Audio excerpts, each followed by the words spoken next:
بسم الله الرحمن الرحيم الحمد لله رب العالمين والصلاة والسلام على سيد المرسلين وعلى آله وأصحابه أجمعين أعوذ بالله من الشيطان الرجيم بسم الله الرحمن الرحيم ولكل أمة جعلنا منسكا ليذكروا اسم الله على ما رزقهم من بهيمة الأنعام صدق الله العظيم প্রিয় দর্শক শ্রোতা, দেশ ও দেশের বাহির থেকে যে যেখান থেকে আমাদের আলোচনা দেখছেন এবং শুনছেন, সকলকে আন্তরিক মোবারকবাদ জানিয়ে শুরু করছি আজকের আলোচনা।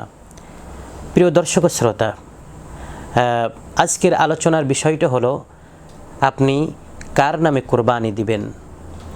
দেখুন, এই যে বিষয়টা, এটা হলো অত্যন্ত গুরুত্বপূর্ণ আলোচনার একটি বিষয়।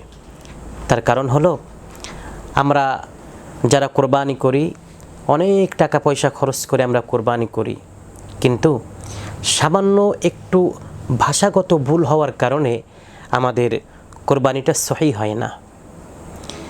যদি বলেন সেই ভুলটা কি, আমি বলবো যে আমরা যখন কোরবানি করার জন্য আমাদের কোরবানির পশুটি প্রস্তুত করি, হুজুরের কাছে গিয়ে বড় একটা কাগজ আমরা ধরিয়ে দিই এবং বলি, হুজুর, মনে করুন কিছু নাম থাকে, ধরুন আব্দুর রহমান, আব্দুর রহিম, আব্দুল করিম, এইরকম কিছু নাম আমরা লিখে দিই তাতে।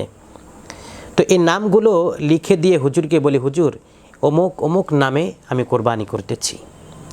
এখানে সূক্ষ্ম একটা ভুল রয়েছে, পরিভাষাগত আমাদের ভুল রয়েছে। সেটি কি? সেটি হলো, আমরা যখন বলতেছি হুজুর আব্দুল করিমের নামে, আব্দুর রহিমের নামে, আব্দুল সত্তারের নামে আমি কোরবানি করতেছি, আসলে এই কথাটা বলা ঠিক হবে না।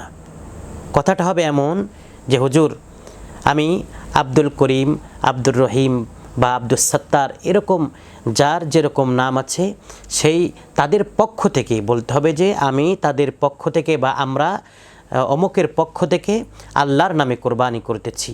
কোরবানি হতে হবে শুধুমাত্র আল্লাহর নামে, অন্য কারোর নামে নয়। অন্য কারোর পক্ষ থেকে হবে, কিন্তু কারোর নামে নয়। আল্লাহ পাক রব্বুল আলামিন পবিত্র কোরআনুল কারীমের সূরাতুল হজ্জের 34 নম্বর আয়াতের মধ্যে এভাবে বলেছেন, ওয়ালিকুল্লি উম্মাতিন জাআলনা মানসাকাল লিয়াযকুরু ইসমাল্লাহি আলা মা রাযাকাহুম মিন বাহিমাতিল আনআম। আল্লাহ তাআলা বলতেছেন যে আমি পূর্বে আরও অনেক জাতির উপরে এই কোরবানিকে ফরজ করেছিলাম, তো তারা যেন আমি আল্লাহ পাক রব্বুল আলামিনের নাম উচ্চারণ করে কোরবানি করে। প্রিয় হাজিরিন, তো এখানে আল্লাহ পাক রব্বুল আলামিনের নাম উচ্চারণ এবং তার নামে কোরবানির কথা মূলত বলা হয়েছে। সুতরাং আমরা যখন কোরবানি করব, কোরবানির পশু যখন প্রস্তুত করব, খবরদার আমরা যেন আর কোনো দিন একথা না বলি যে অমুকের নামে কোরবানি করছি, তমকের নামে কোরবানি করছি, বরং আমরা বলবো অমুকের পক্ষ থেকে বা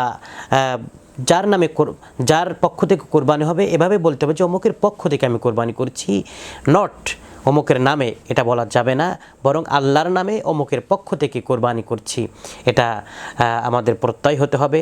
এই শিক্ষা আমাদের গ্রহণ করতে হবে। আল্লাহ পাক রব্বুল আলামিন আমাদেরকে যে বিধান দেখিয়েছেন, সেই বিধান অনুযায়ী আমাদেরকে কোরবানি করতে হবে। এবং সর্বোপরি একটি কথা বলতে চাই, আমরা যারা কোরবানি করব, আমাদের কোরবানি করা যেন সম্পূর্ণ শুধুমাত্র আল্লাহ পাক রব্বুল আলামিনের রাজি এবং খুশির উদ্দেশ্য হয়। আল্লাহ তাআলা আমাদেরকে তৌফিক দান করুন, আমিন। আসসালামু আলাইকুম ওয়া রাহমাতুল্লাহি ওয়া বারাকাতুহু। প্রচারের স্বার্থে চ্যানেলটি সাবস্ক্রাইব করে বেল আইকনে ক্লিক করুন।